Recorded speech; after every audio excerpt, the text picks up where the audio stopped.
अस्सलाम वालेकुम एवरीवन। अभी हम ये स्लाइड्स डिस्कस करने वाले हैं बिकॉज़ लाइक कुछ आप में से कुछ लोगों को कुछ चीज़ें समझ नहीं आई थी, वो भी डिस्कस हो जाएंगी। और लाइक ये हो सकता है कि रिटर्न मटेरियल पे किसी ने कोई अप्रोच गेन की हो, किसी ने कोई और someone has made some assumptions. तो ये लाइक जो मैं बताना चाह रहा हूँ आप लोगों तक वही डिलीवर हो, इसलिए ये वीडियो मैं बना रहा हूँ। और लाइक तो आगे हम देखते हैं कि लाइक बेसिक्स ऑफ वेब है ये, लाइक वेब कैसे काम करती है। तो इंटरनेट क्या होता है? बेसिकली इंटरनेट होता है यार एक, अगर कंप्यूटर्स को हम एक दूसरे से कनेक्ट कर दें तो वो इंटरनेट होता है। फिर अब लाइक मिलियंस कंप्यूटर्स भी हो सकते हैं, करोड़ों लाखों अरबों कंप्यूटर्स हो सकते हैं। तो हम फिर उन्हें आइडेंटिफाई कैसे करेंगे? उन्हें आइडेंटिफाई करने के लिए एक चीज़ होती है जिसे हम कहते हैं आईपी एड्रेस। तो हर कंप्यूटर का जब भी वो इंटरनेट से कनेक्ट होता है उसे एक यूनिक आईपी एड्रेस असाइन हो जाता है। हाँ, कुछ केसेस में वो लाइक स्टैटिक होता है, यानी कि वो हमेशा के लिए सेम रहता है।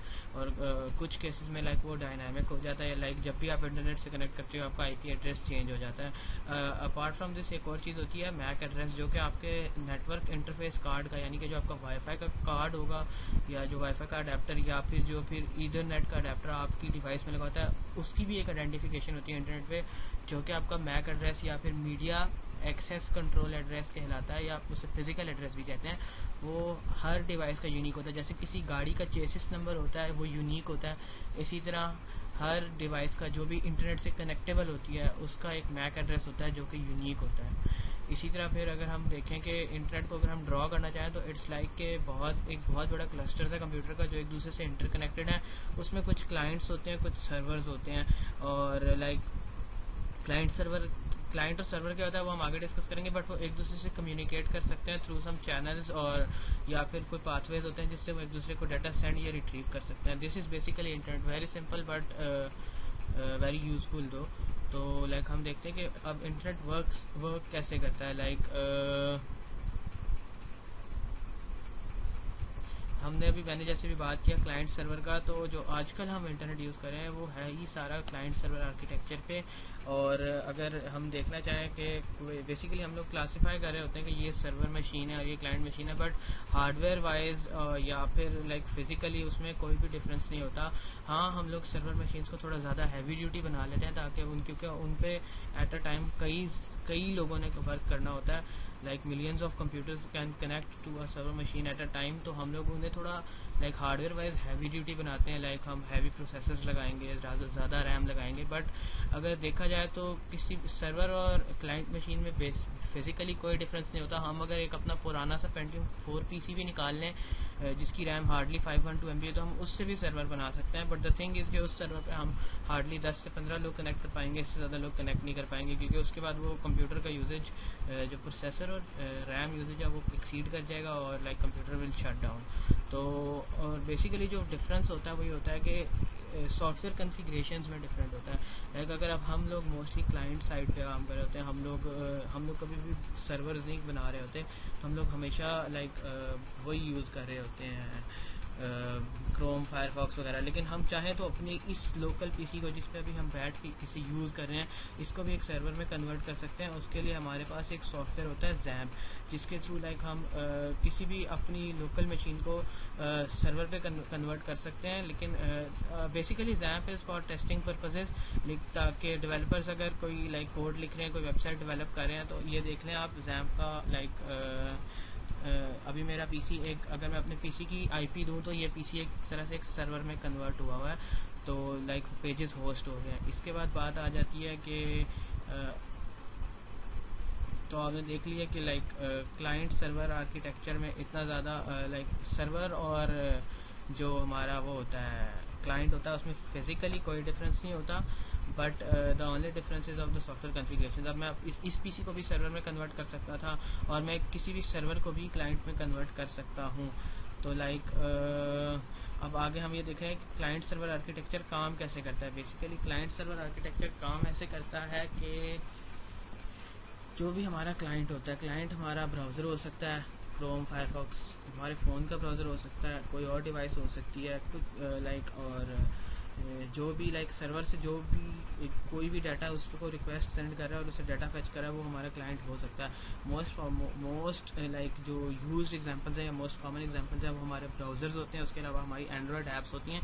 बेसिकली जो नेटवर्क बेस्ड एंड्रॉयड ऐप्स होती हैं वो भी क्लाइंट्स की ही तरह काम कर रही होती हैं और सर्वर से कंटिन्यूसली डाटा रिक्वेस्ट करी होती हैं और रिस्पॉन्स को हमें शो करा रही होती हैं।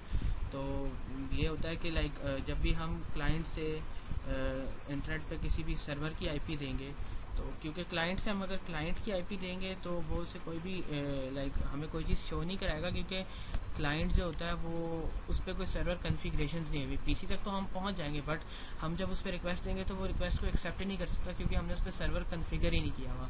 तो इसलिए हमें जब भी हम क्लाइंट जो है ये हमेशा क्लाइंट से लाइक सर्वर्स की ही आईपीज़ देते हैं, क्योंकि वो कॉन्फ़िगर्ड होते हैं और वो हमें उसके रिटर्न में रिस्पांस दे सकते हैं। जब भी हम अपने क्लाइंट से सर्वर के आईपी एक्सेस करते हैं तो हम उसे एक रिक्वेस्ट सेंड कर रहे होते हैं जिसको एक सर्वर प्रोसेस करता है और उसके बाद वो हमें एक प्रॉपर रिस्पांस देता है। ये सब होता है एक प्रॉपर कम्युनिकेशन चैनल के थ्रू हो रहा होता है। और लाइक जो आजकल हम वेब यूज़ कर रहे हैं, तो इसमें जो हमारा प्रोटोकॉल है, जो कि हम लाइक जो हमारा कम्युनिकेशन चैनल मोस्टली यूज़ होता है, ये जो प्रोटोकॉल हम यूज़ कर रहे होते हैं वो होता है HTTP like hyper text transfer protocol. इसके थ्रू हम लोग बेसिकली कम्युनिकेशन कर रहे होते हैं। आजकल जो हमारे ब्राउज़र्स होते हैं वो इसी पे बेस्ड होते हैं। हमारी एंड्रॉयड ऐप्स या फिर लाइक जो और क्लाइंट्स होते हैं वो इस पे बेस्ड नहीं होते। जो हम वेब ब्राउज़ कर रहे होते हैं बेसिकली वो हम HTTP के थ्रू ब्राउज़ कर रहे होते हैं। बाकी हम कभी फाइल्स डाउनलोड कर रहे होते हैं तो वो कभी HTTP के थ्रू हो रही होती हैं, कभी वो फाइल ट्रांसफ़र प्रोटोकॉल FTP के थ्रू हो रही होती हैं। तो like there are many protocols, but जब हम वेब ब्राउज़ कर रहे होते हैं तो हम HTTP hyper text transfer protocol के थ्रू ही अपनी वेब को ब्राउज़ कर रहे होते हैं। जिसमें ये होता है कि जब भी हम आगे हम देखते हैं कि क्या होता है कि जब हम google.com टाइप करते हैं तो होता क्या है। जब भी हम अपना ब्राउज़र खोलते हैं जो कि एक क्लाइंट होता है, हम उस पर google.com लिखते हैं और लाइक वो उससे उसे पता चल जाता है कि अच्छा जी अब मैंने google.com की उस पे जाना है, सर्वर पे जाना है। तो जब भी वो उसके सर्वर पे जाएगा वो सर्वर को एक रिक्वेस्ट देगा कि भाई आप मुझे कोई रिस्पांस दो, लाइक आपके पास क्या फ़ाइल्स पड़ी हैं, मुझे आप शो करा दो कि आपके पास क्या फ़ाइल्स पड़ी हैं। तो जो सर्वर होता है वो उसको एक्सेप्ट, अगर रिक्वेस्ट प्रॉपर होगी लाइक प्रॉपर चैनल के थ्रू होगी, लीगल रिक्वेस्ट होगी, तो वो उसे एक्सेप्ट करेगा। और जब वो उसे एक्सेप्ट करेगा तो वो लाइक आपको रिस्पांस में कोई ना कोई पेज का सोर्स दे देगा। तो और अगर रिक्वेस्ट लीगल नहीं होगी, लाइक हमने कोई गलत मेथड यूज़ किया या हम हैक करने की कोशिश करें या हम बार बार रिक्वेस्ट भेज रहे हैं इस तरह से कि लाइक इससे सर्वर को ये एहसास होता है कि ये गलत यूज़ हो रहा है मेरा, लाइक मुझे कोई गलत रिक्वेस्ट भेजी जा रही है जो कि प्रॉपर चैनल के थ्रू नहीं आ रही है और इट्स इलीगल। तो उसमें ये उस केस में ये हो सकता है कि हम लोग लाइक उस केस में ये हो सकता है कि वो सर्वर जो है रिक्वेस्ट डिनाई कर देता है और आपके पास कोई रिस्पांस नहीं आता और लाइक इस तरह से एक्सेस डिनाइड या कुछ भी इस तरह का रिस्पांस सर्वर सिंपली दे देता है।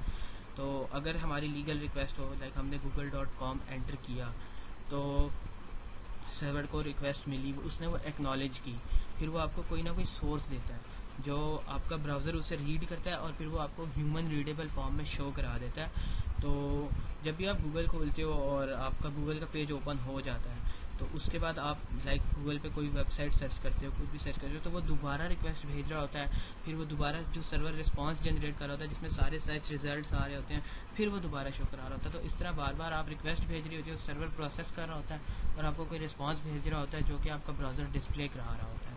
तो लेकिन अब एक चीज़ ये थी कि अब यहाँ पे तो हमने google.com लिख दिया, बट हम ये कहते हैं कि अभी मैंने ये बात की थी कि हर पीसी का एक आईपी एड्रेस होता है जो कि उसको असाइंड होता है। तो लाइक हमने ये आईपी एड्रेस तो नहीं था google.com, तो ये क्या था, लाइक google.com बेसिकली एक डोमेन थी और हमने असल में ये किया हुआ है कि हमने एक सिस्टम इंट्रोड्यूस करा दिया था कि we said that IP addresses identify PCs, but इसमें यह है कि हमने एक सिस्टम इंट्रोड्यूस किया क्योंकि आईपी एड्रेसेस जो होते हैं वो बहुत कॉम्प्लिकेटेड होते हैं। Like it can be anything, any random number between 0 to 255 with 3 dots in 3 full stops in between, और जो 4 हमारे फुल स्टॉप से बीच में जो 4 नंबर्स होते हैं वो 0 to 255 में से कोई भी नंबर हो सकता है। तो मैनी पॉसिबिलिटीज़ और लाइक आईपी एड्रेसेस को, इतनी करोड़ों वेबसाइट्स के आईपी एड्रेसेस को याद रखना बहुत डिफ़िकल्ट था। तो एक सिस्टम इंट्रोड्यूस कराया गया था which is called the DNS, the domain name system. इसमें ये होता है कि ये एक डेटाबेस है जिसमें इस डेटाबेस में दुनिया की हर वेबसाइट, हर सर्वर का जो वेबसाइट होती है उसका जो आईपी एड्रेस होता है वो, और उसके सामने उसकी डोमेन प्लेस्ड होती है। तो इससे हमें एडवांटेज ये होता है कि जब भी हम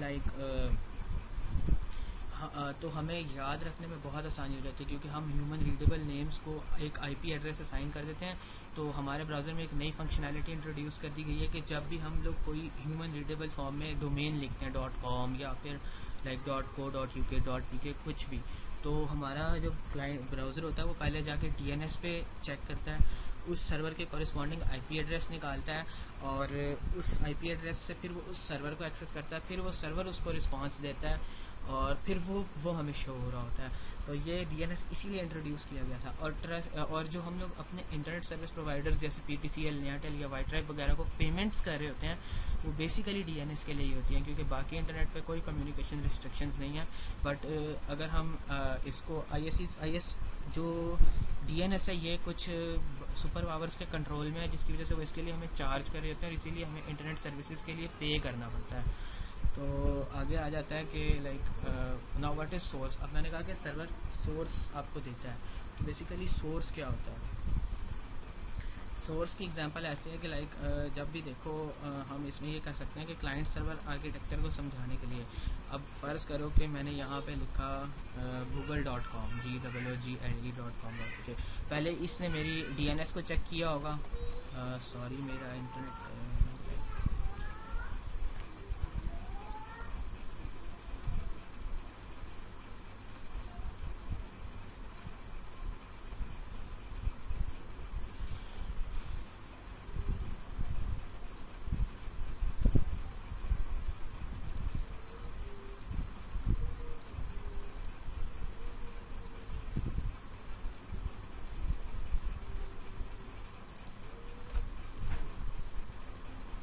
जब भी देखो, अब मैंने google.com एक्सेस किया तो पहले ये होगा कि उसने DNS, मेरे ब्राउज़र ने यानी कि गूगल क्रोम ने DNS को चेक किया होगा, फिर उसे पता चला होगा कि अच्छा google.com की ये IP है। अब वो IP भी हम देख सकते हैं कि google.com की IP क्या है, वो भी मैं आपको दिखा देता हूँ। ये देखो, अगर हम CMD में जाके लिखें PING www.google.com.pk, तो आप ये देख सकते हो कि ये हमें गूगल के सर्वर्स की IPs बता रहा है।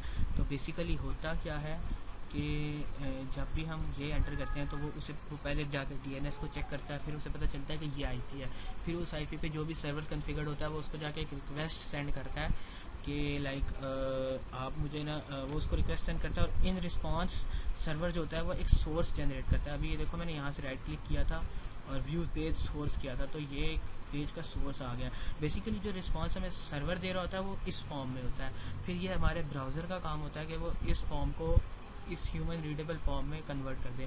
अब ये आप लोगों को देख के तो बड़ा मेस्ड अप सा लग रहा होगा, क्योंकि ये सर्वर का रिस्पांस है, बट जब हमने, और ये एक HTML, CSS और जावास्क्रिप्ट है, तो लेकिन जब भी हम खुद लिखते हैं तो हम इसे बहुत नीट और बहुत अच्छी लुक लेते हैं। इसके बाद आ जाता है कि इसके बाद so what is source. Source आप लोगों ने देख लिया कि ये पेज था और ये उसका सोर्स था। ये एक HTML का कोड है जो कि मतलब सारा उस पेज का सोर्स है, और ब्राउज़र का काम ये होता है कि वो इस कोड को एग्जीक्यूट करके इस फॉर्म में शो करा देता है। So now types of web languages. Web languages कितने किस्म की होती हैं? The client side languages. तो अब जैसे कि हमने देखा कि ये क्लाइंट साइड लैंग्वेज है, HTML, CSS और जावास्क्रिप्ट। तो हमें सर्वर ने सिर्फ ये बता दिया कि ये आपका एक सोर्स है, उसने हमें ये HTML, CSS और जावास्क्रिप्ट का एक सोर्स हमें थ्रो कर दिया, फिर हमारे ब्राउज़र ने इस सोर्स को एग्जीक्यूट किया था और उसने इस सोर्स को इस फॉर्म में कन्वर्ट कर दिया था। तो ये जो लैंग्वेज एग्जीक्यूट हुई थी ये हमारे इसी PC पे, इसी मशीन पे हुई थी जिससे हम इंटरनेट को एक्सेस कर रहे हैं, और यानी कि हमारे क्लाइंट पे ही ये लैंग्वेजेस एग्जीक्यूट हुई थी, तो इसीलिए हम इन्हें कहते हैं क्लाइंट साइड लैंग्वेजेस। अच्छा, इसके बाद आ जाती है सर्वर साइड लैंग्वेजेस। तो बेसिकली सर्वर साइड लैंग्वेजेस क्या होती हैं कि जो लैंग्वेजेस हमारे सर्वर पे रन कर रही होती हैं, और जो हमें रिस्पांस में जो भी लैंग्वेजेस हमारे सर्वर पे रन कर रही होती हैं, और हमें जब भी हम उन्हें रिक्वेस्ट फॉरवर्ड करते हैं तो वो हमारी रिक्वेस्ट को प्रोसेस करती हैं, और जब भी वो हमारी रिक्वेस्ट को प्रोसेस करती हैं उसके बाद वो हमें इन रिटर्न इस तरह का कोई HTML कोड जनरेट करके देती हैं। वो लैंग्वेजेस जो ये काम करती हैं वो होती हैं क्लाइंट साइड लैंग्वेजेस। अब जो जैम्प था, जैम्प ये सर्वर साइड लैंग्वेजेस होती हैं वो, सॉरी जैम्प है ये एक PHP जो लैंग्वेज है, क्लाइंट्स एक सर्वर साइड लैंग्वेज है, उसका ये सर्वर है। और लाइक ये देख सकते हो कि ये सर्वर इस वक्त रनिंग में है। तो जब भी मैं अपने PC का IP एड्रेस एंटर करता हूँ, क्योंकि I have not registered it with DNS और मैंने इसे प्रोडक्शन सर्वर के लिए नहीं रखा हुआ, तो लाइक इसका मैं लोकल IP एड्रेस लिखूँगा। हर PC का लोकल IP एड्रेस यही होता है जो मैं लिख रहा हूँ। तो उसने मुझे इन रिस्पॉन्स एक HTML CSS का पेज जनरेट कर दिया है, जो कि कुछ इस तरह से दिखता है। इसका सोर्स कोड आप ये देख सकते हो कि ये है। बट जब हम इसको देखते हैं ना, अगर हम PHP का कोड देखना चाहें जो कि लाइक समवेयर इधर पड़ा होगा, ये मेरा जैम्प का फोल्डर है और ये आप देख लो कि ये अब मेरी जो फोल्डर था सर्वर का उसमें मेरे पास HTML या CSS की फाइल्स नहीं पड़ी हुई, मेरे पास PHP की फाइल्स पड़ी हुई हैं। और मेरा PHP का कोड कुछ इस तरह से दिखता है। ये देखो, ये सिंपल सा कोड है जो कि इसको रीडायरेक्ट कर रहा है लाइक इस फोल्डर्स में, और इस कोड की वजह से ये वाली HTML जनरेट हो रही है। ये वाली जो HTML है ये उस कोड की वजह से जनरेट हो रही है। लाइक ये नहीं किया हमने कि लाइक सिंपल HTML लिख दिया, हमने वो एक कोड लिखा। जब मैंने इस PC पे रिक्वेस्ट फॉरवर्ड की तो उसने उस कोड तो मेरे सर्वर ने, जो मेरा सर्वर सॉफ्टवेयर से जैम्प, उसने उस कोड को एग्जीक्यूट किया। इन रिटर्न एक सोर्स क्रिएट किया जो कि सोर्स कोड ये आपके सामने है, और फिर मेरे क्लाइंट ने यानी कि मेरे ब्राउज़र ने उस सोर्स को इस फॉर्म में ट्रांसलेट कर दिया। तो बेसिकली द थिंग इज़ कि ये होता है क्लाइंट सर्वर आर्किटेक्चर, जो हमने अभी बड़ी डिटेल से यहाँ पे क्लाइंट साइड लैंग्वेजेस और सर्वर साइड लैंग्वेजेस। तो जो PHP होती है, ये पाइथन, JSP, ये हमारी ASP.NET, ये सर्वर साइड लैंग्वेजेस है। ये सर्वर पे आने वाली रिक्वेस्ट को हैंडल कर सकती हैं। और जो ये HTML CSS वगैरह ये हमारी लाइक क्लाइंट साइड लैंग्वेजेस हैं। तो आगे हम देखते हैं आपके फ़ोन गैप क्या है। फ़ोन गैप एक ऐसा टूल है कि जो हमारे ब्राउज़र्स की तरह ही होता है। इसमें ये हमारे मोबाइल में एक ऐप क्रिएट कर देता है जिसमें हमारा वेब व्यू एम्बेडेड होता है। उसमें हम HTML के पेजेस सेव कर लेते हैं इसके साथ। तो फिर जब भी वो ऐप ओपन होती है तो वो HTML के पेजेस जो अंदर पड़े होते हैं वो ओपन हो जाते हैं, क्योंकि जो अभी क्लाइंट साइड लैंग्वेज में जो भी लाइक सॉफ्टवेयर कोड रिटर्न होता है वो हम बगैर सर्वर के भी एग्जीक्यूट कर सकते हैं। जैसे कि अभी आप ये देखो तो मेरे पास कुछ शायद पड़ा हुआ हो, ये मेरे पास HTML का एक फाइल्स मैंने सेव की हुई है। जब भी मैं इन्हें ओपन करता हूँ तो वो लाइक हालांकि यहाँ पे भी मेरा सर्वर से कनेक्टेड नहीं हूँ, मैंने लोकली सिर्फ HTML की फ़ाइल्स को ओपन किया। HTML ओपन करने के लिए हमें किसी सर्वर की ज़रूरत नहीं होती है। तो फ़ोन के ऐप में भी इसी तरह होता है कि हम उसमें HTML फाइल्स प्लेस कर देते हैं, वो हमारे फ़ोन में एक ऐप क्रिएट कर देता है जो कि HTML फाइल्स को व्यू करा सकती है। लेकिन फ़ोन के ऐप में क्योंकि वो फ़ोन्स के लिए बना है तो साथ उन्होंने एडिशनल फंक्शनैलिटी के लिए प्लगइन्स की एक ऑप्शन दी हुई है जिससे हम फ़ोन के हार्डवेयर लाइक उसका कैमरा, उसका ब्लूटूथ, उसका माइक या उसका एक्सेलरोमीटर या फिर गायरोस्कोप या उसका जो इस तरह की चीज़ें वो यूज़ कर सकते हैं। इसी तरह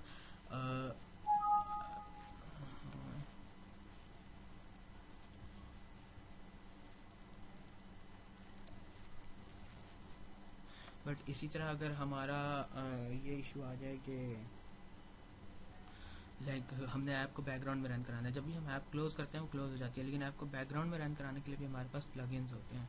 तो फ़ोन गैप जो है वो एक फ्रेमवर्क है जो सिर्फ HTML फाइल्स को एम्बेड करता है। तो अब हम क्या करेंगे, हम और फ़ोन गैप से हम क्या करेंगे, हम एक HTML पेज बनाएंगे जो कि स्लेट के सर्वर को एक्सेस करे और उसके HTML को हमारे HTML पेज पर डिस्प्ले करा दें। फिर उसको हम इसकी डायरेक्टरी में सेव कर देंगे, फ़ोन गैप की जो डायरेक्टरी होगी उसमें सेव कर देंगे। तो इसके बाद ये होगा कि लाइक जब भी वो ऐप ओपन होगी तो वो वाला पेज एक्सेस होगा और हम स्लेट को ब्राउज़ कर सकेंगे। जैसे कि मैंने एक ऐप अपलोड की भी थी इस ग्रुप में, उसमें हमने सिंपली बस HTML से लाइक स्लेट के पेज को एक्सेस किया हुआ था। उसके बाद हम क्या करेंगे, और हमारा ये काम हुआ कि हमने जब भी कोई नई रिसेंट अनाउंसमेंट आ रही हो तो हमने एक फ़ोन गैप प्लगइन्स को यूज़ करते हुए एक नोटिफिकेशन जनरेट करनी है और ऐप को हमने बैकग्राउंड में रन करना है ताकि जब भी ऐप क्लोज हो तो वो मतलब बंद ना हो जाए, वो बैकग्राउंड में भी सर्वर को बार बार रिक्वेस्ट भेजती रहे और लाइक अगर कोई रिसेंट अनाउंसमेंट आ रही है तो वो हमें शो करा दे। इसके बाद आ जाता है कि अगर हमने ये चीज़ अचीव कैसे करनी है। तो अच्छा, फ़ोन गैप के लिए एक चीज़ और थी कि फ़ोन गैप को आप यहाँ देख सकते हो कि लाइक फ़ोन गैप कहाँ गया। फ़ोन गैप को आप ये देख सकते हो कि ये एक ना लाइक फ़ोन गैप एक इस तरह से सॉफ्टवेयर भी है जिसमें ना लाइक आप कोई भी प्रोजेक्ट यानी कि HTML में कोड वगैरह लिख के सारा, और उसको आप फिर इस तरह से इसमें ओपन करा सकते हो।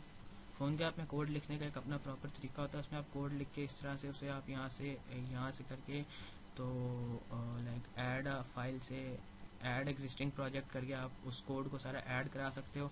फिर ये एक सिंपल सा सर्वर है, ये भी एक सर्वर है। जब आप ये चीज़ करते हो तो देखो आपको वो एक IP दे रहा है। अब आप इसको चेक करना चाहते हो ना अपनी ऐप को कि आपकी ऐप आपको आपके फ़ोन में कैसी शो होगी, लाइक वो कैसी वर्किंग करी होगी। तो उसके लिए फ़ोन गैप वालों ने एक एंड्रॉयड ऐप निकाली हुई है लाइक फ़ोन गैप डेवलपर के नाम से। तो जब भी आप ऐप ओपन करते हो वो इस तरह से शो हो रही होती है। फिर वो लाइक आपको एक ये ऑप्शन देती है जहाँ पे आप अपना IP एड्रेस एंटर करते हो। जब आप IP एड्रेस एंटर करते हो तो वो इस तरह कनेक्ट करके और लाइक फिर आप यहाँ पे इन्होंने इमेजेस नहीं दी हुई, तो वो आपके इस वाली ऐप से इस वाले सॉफ्टवेयर से कनेक्ट हो जाती है। और जो भी आपका अंदर HTML का सोर्स पड़ा होता है उसको वो आपके फ़ोन की विंडो में उसी तरह डिस्प्ले करा देती है जिस तरह जब आप ऐप जनरेट कर लोगे तो वो शो होगा। तो फ़ोन गैप में हम इसी तरह बस लाइक काम करेंगे कि हम खुद HTML में कोड लिखेंगे सारा, और फिर हम इस ऐप से उसे टेस्ट करते रहेंगे। यह बेसिकली टेस्टिंग के लिए होती है, प्रोडक्शन के लिए तो फिर हम उसको कंपाइल करते हैं। आपको वो फ़ोन गैप का एक अपना कंपाइलर है ऑनलाइन, उससे हम उसको कंपाइल करते हैं। तो इसके बाद आ जाता है कि लाइक और हमने ये काम जो करना है नोटिफिकेशंस का, हमने जो पुश नोटिफिकेशंस सेंड करनी है उसके लिए हमारे पास 3 डिफरेंट अप्रोचेज़ हैं। उसमें एक तो ये कि Google cloud messaging web the best way ever, और पुश नोटिफिकेशंस के लिए इससे अच्छा वे हो ही नहीं सकता, बट लिमिटेशंस आर देयर। इसमें हम ये करते हैं कि जो हमारा सर्वर है लाइक जो हमारा स्लेट का सर्वर था उसमें हम जो उसका डेटाबेस है उसको हम कनेक्ट कर देते हैं लाइक गूगल क्लाउड मैसेजिंग के सर्वर से कनेक्ट कर देते हैं।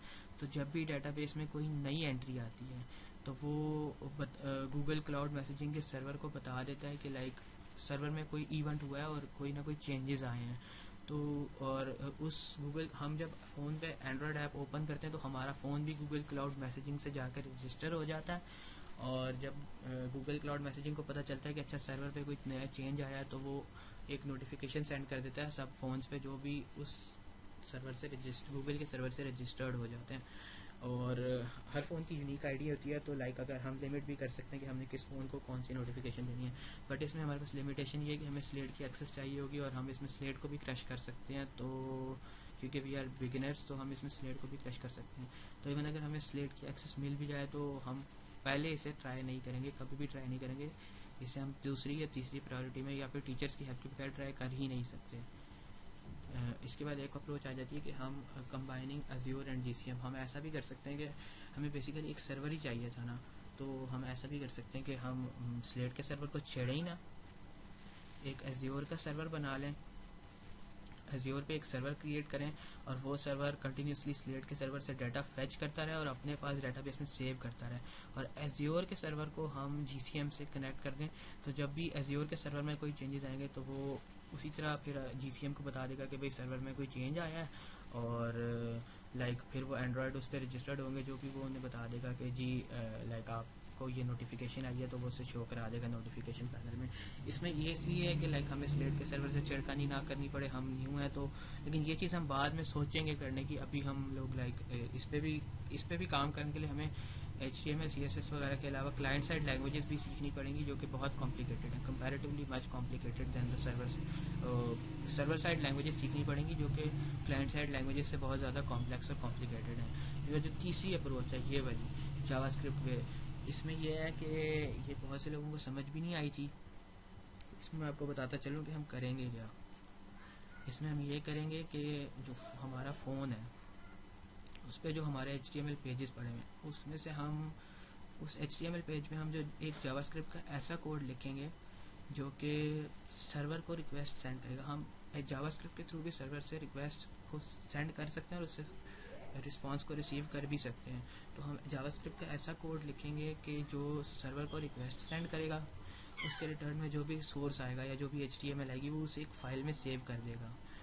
फिर वो 3-4 मिनट्स बाद या 5 मिनट्स बाद दोबारा सर्वर को रिक्वेस्ट सेंड करेगा और फाइल को HTML में सेव कर देगा। और फाइल पूरे पेज का HTML हम नहीं उठाएंगे, हम सिर्फ रीसेंट अनाउंसमेंट्स वाले जो सेक्शन है उसका HTML उठाएंगे। और फिर हम उन दोनों HTMLs को कंपेयर करेंगे, और अगर वो इक्वल होंगी तो हम पुश नोटिफिकेशन नहीं सेंड करेंगे। और अगर उनमें कोई भी चेंज आ जाता है, पहली HTML जो दूसरी HTML है वो पहली से डिफरेंट है, तो हम फ़ोन पे एक नोटिफिकेशन सेंड कर देंगे कि आपकी नई रीसेंट अनाउंसमेंट्स आई हुई हैं, तो काइंडली चेक योर स्लेट। और फिर हम पहली वाली HTML को डिलीट कर देंगे और दूसरी वाली को सेव कर देंगे। फिर कुछ टाइम बाद हम दोबारा रिक्वेस्ट करेंगे, फिर एक और HTML आएगी, फिर पुरानी वाली से कंपेयर करेंगे। अगर इक्वल ना हुई तो हम दोबारा से नोटिफिकेशन दे देंगे। इन केस अगर वो दोनों एक दूसरे के सिमिलर है, वो एक दूसरे के इक्वल HTML, दोनों HTML के कोड एक दूसरे के सिमिलर है, तो इसका मतलब है कि कोई भी नई रीसेंट अनाउंसमेंट नहीं आई, इसीलिए हमने जो है वो हम फिर कोई नोटिफिकेशन सेंड नहीं करेंगे। तो ये सब सिंपल था, और हम अब आप लोगों को समझ तो आ गई होगी कि बेसिकली हमने करना क्या है। तो अब हम स्टार्ट करेंगे HTML सीखना। HTML के बाद हम थोड़ा बहुत CSS का टच लेंगे, और फिर हमारा जो मेन ऑब्जेक्टिव है वो है हमारा फोनगैप के प्लगइन्स और जावास्क्रिप्ट सीखना। तो होप आप लोगों को सारा कुछ समझ आ गया होगा। Thank you very much.